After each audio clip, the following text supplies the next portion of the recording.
వైకుంఠ ద్వార దర్శన రోజుల్లో టోకెన్ లేని భక్తులకు దర్శనాలు ఉండవని టీటీడీ చైర్మన్ బిఆర్ నాయుడు స్పష్టం చేశారు. తిరుమలలోని అన్నమయ్య భవన్లో బుధవారం ఉదయం ఆయన వైకుంఠ ఏకాదశి ఏర్పాట్లపై టీటీడీ అదనపు ఈవో సిహెచ్ వెంకయ్య చౌదరితో కలిసి మీడియా సమావేశం నిర్వహించారు.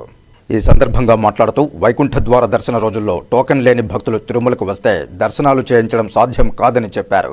ముఖ్యమంత్రి నారా చంద్రబాబు నాయుడు ఆదేశాల మేరకు సామాన్య భక్తులకు పెద్దపీట వేసేందుకు 10 రోజుల పాటు సిఫారసు లేఖలు స్వీకరించబడవని చెప్పారు.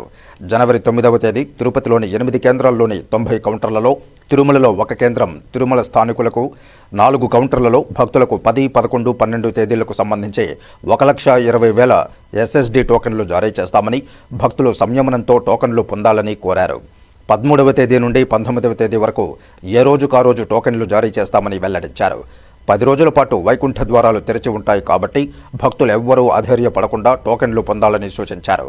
భక్తుల ఆరోగ్య భద్రత దృష్ట్యా మాస్కులు ధరించి తిరుమలకు రావాలని విజ్ఞప్తి చేశారు. జనవరి 10వ తేదీ ఉదయం 4:30 గంటలకు ప్రోటోకాల్ దర్శనాలు ప్రారంభమవుతాయని, ఆ దర్శనాలు పూర్తి కాగానే 8 గంటలకు సర్వదర్శనాలు ప్రారంభమవుతాయని చెప్పారు.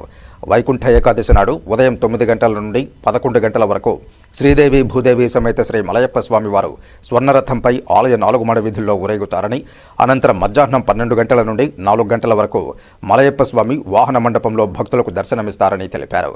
జనవరి 11న వైకుంఠ ద్వాదశి సందర్భంగా ఉదయం 5:30 గంటల నుండి 6:30 గంటల వరకు చక్రస్నానం నిర్వహిస్తున్నట్లు తెలియజేశారు. 10 రోజుల పాటు ప్రోటోకాల్ ప్రముఖులకు మినహా వీఐపీ బ్రేక్, వృద్ధులు, చంటి పిల్లలు, దివ్యాంగులు, ఎన్ఆర్ఐ, ఇతర ప్రత్యేక దర్శనాలు రద్దు చేసినట్లు చెప్పారు. తిరుమలలో వసతి గదులు తక్కువగా ఉన్న కారణంగా దర్శన టోకెన్లను కలిగిన భక్తులు మాత్రమే క్యూ లైన్లోకి అనుమతిస్తామన్నారు. 10 రోజుల పాటు తిరుమలలో వసతి గదుల ఆన్లైన్ బుకింగ్ రద్దు చేసి సిఆర్ఓ వద్ద సామాన్య భక్తులకు వసతి గదులు కేటాయిస్తామన్నారు. భక్తులు క్యూలైన్లో వేచి ఉండే సమయాన్ని నివారించేందుకు తమకు కేటాయించిన తేదీ, సమయానికే దర్శనానికి రావాలని విజ్ఞప్తి చేశారు. దాదాపు 7 లక్షల మందికి పైగా వైకుంఠ ద్వార దర్శనాలు చేసుకునేందుకు ఏర్పాట్లు చేసినట్లు చెప్పారు.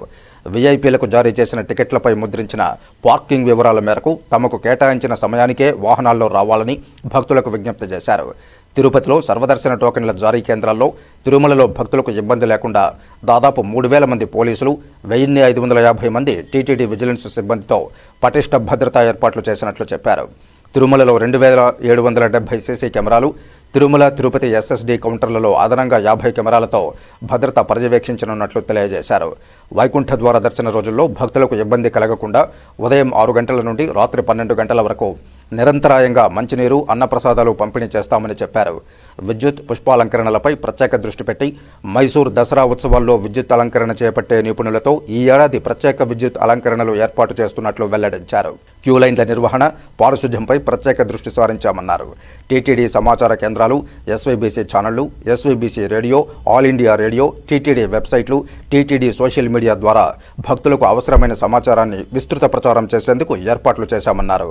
అదేవిధంగా తిరుపతిలోనూ, తిరుమలలోనూ అదనంగా సిబ్బందిని ఏర్పాటు చేసి భక్తులకు ఎటువంటి ఇబ్బందులు కలగకుండా అధికారులు పర్యవేక్షిస్తున్నారని తెలియజేశారు. 90 సెంటర్లో ఈ టోకన్లు జారీ చేస్తారు కాబట్టి ఈ అవకాశాన్ని అందరూ ఉపయోగించుకోవాలని చెప్పేసి కోరుతున్నాం. తిరుమలలో 1 కేంద్రంలో, తిరుపతిలో 90 కేంద్రాల్లో 90 కౌంటర్లో ఈ టోకన్లు జారీ చేస్తారు. ఈ టోకన్లు ఉన్న వారే తిరుమలకు వస్తే బాగుంటుందనేది మీ అందరికీ విజ్ఞప్తి. టోకన్ లేకపోతే వచ్చినా కానీ దర్శనాలు ఉండవు, ఇది గమనించాలి. అదేవిధంగా తిరుమలకి రావద్దని చెప్పేదా అవకాశం కానీ అది కానీ ఏమి ఉండదు. ఎవరైనా రావచ్చు, దాన్ని ఆపేవాళ్ళు ఎవరు ఉండరు.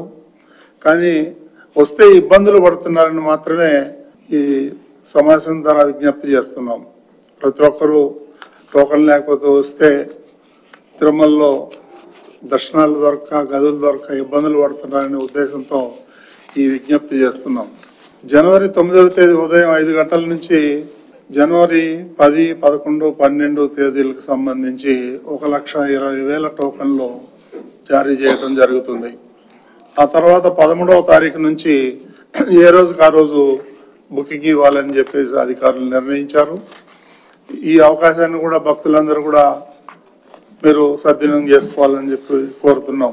స్వయంగా వచ్చే ప్రోటోకాల్స్ ఎవరైతే ఉన్నారో వాళ్ళకు తప్ప మిగిలిన సిఫార్సు లెటర్స్ కూడా ఏది కూడా అనుమతించమని చెప్పేసి అధికారులు అందరూ కలిసి నిర్ణయం తీసుకున్నారు.